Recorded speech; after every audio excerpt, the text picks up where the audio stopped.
बिस्मिल्लाहिर्रहमानिर्रहीम। आखिरत में उन्हीं अमाल का बदला दिया जाएगा जो दुनिया में किए गए हों।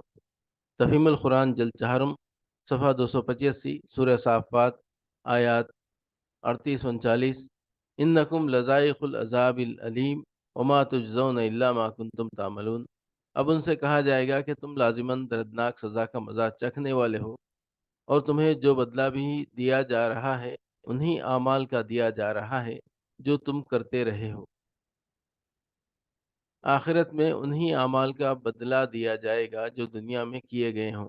तफहीमुल कुरान जिल्द चहारुम सफ़ा 368 सूरह ज़ुमर आयत 24। अफमन यत्तक़ी बिवजहिही सूअल अज़ाबि यौमल क़ियामा वक़ील लिज़्ज़ालिमीन ज़ूक़ू मा कुंतुम तक्सिबून। अब उस शख्स की बदहाली का तुम क्या अंदाज़ा कर सकते हो जो क़यामत के रोज़ अज़ाब की सख्त मार अपने मुंह पर लेगा। ऐसे ज़ालिमों से कह दिया जाएगा कि अब चखो मज़ा उस कमाई का जो तुम करते रहे थे। क़यामत के रोज़ अज़ाब की सख्त मार अपने मुंह पर लेगा। किसी ज़र्ब को आदमी अपने मुंह पर उस वक्त लेता है जबकि वो बिल्कुल आजिज़ व बेबस हो, वरना जब तक वो मुदाफ़ियत पर कुछ भी क़ादिर होता है वो अपने जिस्म के हर हिस्से पर चोट खाता रहता है, मगर मुंह पर मार नहीं पड़ने देता। इसलिए यहाँ उस शख्स की इंतहाई बेबसी की तस्वीर ये कहकर खींच दी गई है कि वो सख्त मार अपने मुंह पर लेगा।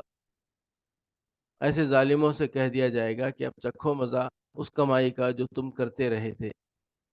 असल में लफ्ज़ कसब इस्तेमाल हुआ है जिससे मुराद कुरान मजीद की इस्तिलाह में जज़ा व सज़ा का वो इस्तेहक़ाक़ है जो आदमी अपने अमल के नतीजे में कमाता है। नेक अमल करने वाले की असल कमाई ये है कि वह अल्लाह के अजर का मुस्तहिक़ बनता है, और गुमराही व बदराही अख्तियार करने वाले की कमाई वो सज़ा है जो उसे आखिरत में मिलने वाली है।